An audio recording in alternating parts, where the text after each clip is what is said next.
All right, let's get right into it. When most people hear machine learning, their minds probably jump to tech giants or what's happening on their social media feed. But the real story, the one that's really changing things, is happening in the world you can actually touch.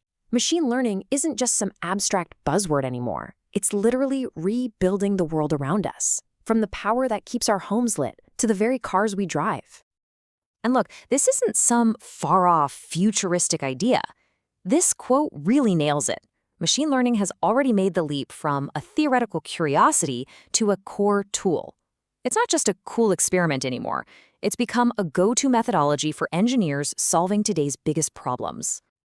So, what does this big shift actually look like in practice? Well, think about the old way. It was all about engineers trying to write a giant instruction manual for a machine with a rigid rule for every single possibility. If this happens, then do that. The new way flips that completely on its head. We don't write the manual. Instead, we give the system a huge library of examples and basically say, here, you figure out the rules. And that's the game changer, because it lets these systems tackle a level of complexity we could never code by hand. Okay, so to make this feel real, let's talk about two things you probably use every single day: the power grid that energizes your life and the cars that get you around. These are two of the most powerful examples of this engineering revolution in action. First up, the power grid. Now, you might not think about it much, but it's facing this massive challenge. See, the old grid was simple. It was built for a few big, predictable power plants. But now, we're throwing all sorts of chaos at it. Unpredictable wind and solar power, thousands of electric cars plugging in. So yeah, the big question is, how on earth do you keep the lights on when everything is constantly changing? Well, this is where machine learning comes in, and it's like this super smart three-part process that runs 24/7. First, it plays the part of a master forecaster, looking at weather data, historical use, everything to predict how much power we're going to need. Then, step two, it becomes the ultimate traffic cop for electricity, using those forecasts to juggle supply and demand in real time to stop blackouts before they start.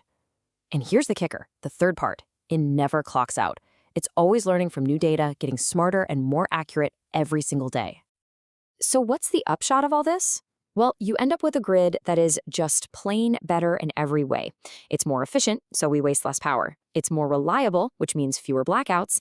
And this is the big one. It's way more sustainable because it can finally intelligently weave in all those clean, renewable energy sources. All right, let's shift gears now. Literally. We're going to talk about the one example everyone knows, the autonomous vehicle. If you think of the smart grid as a giant citywide brain, then an AV is like a powerful brain on wheels. So how does a self-driving car see the crazy, chaotic world of a busy street? It's not magic, it's actually a whole team of different ML models working together. You've got one specialist that's amazing at spotting things. That's a car, that's a person, that's a stop sign. Another one's job is to basically paint a picture of the road, figuring out what's drivable and what's a curb. And then there's the team captain, a process called sensor fusion that blends all the info from cameras, LiDAR, and radar into one super reliable picture of reality. But just seeing stuff isn't enough, right? A car has to do something. The real genius is what happens next in this constant decision-making loop. First, it perceives the world using supervised learning.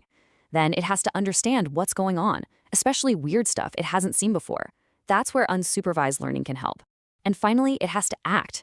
It uses reinforcement learning, basically running millions of tiny simulations a second to pick the best move.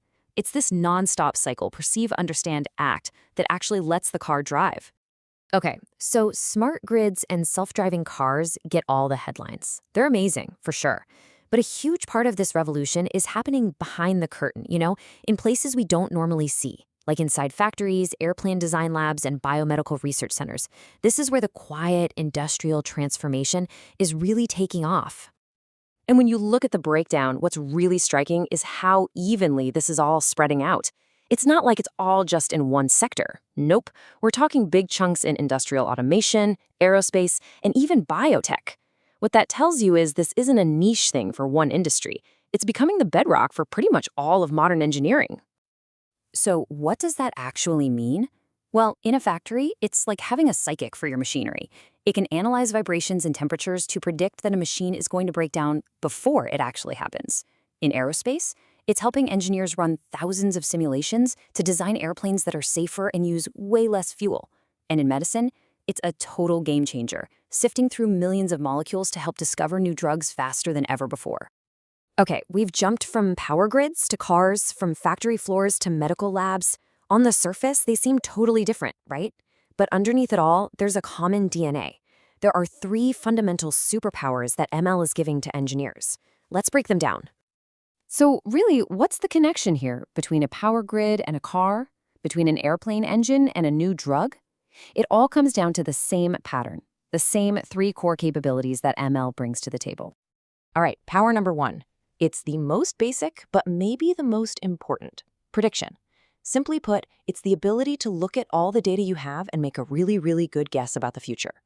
That's the smart grid guessing energy demand, or the factory predicting when a part's going to fail. It's all about seeing what's coming. Next up, power number 2, adaptation. I mean, knowing the future is great, but it's useless if you can't do anything about it, right? Adaptation is exactly that. It's taking that prediction and changing what you're doing on the fly.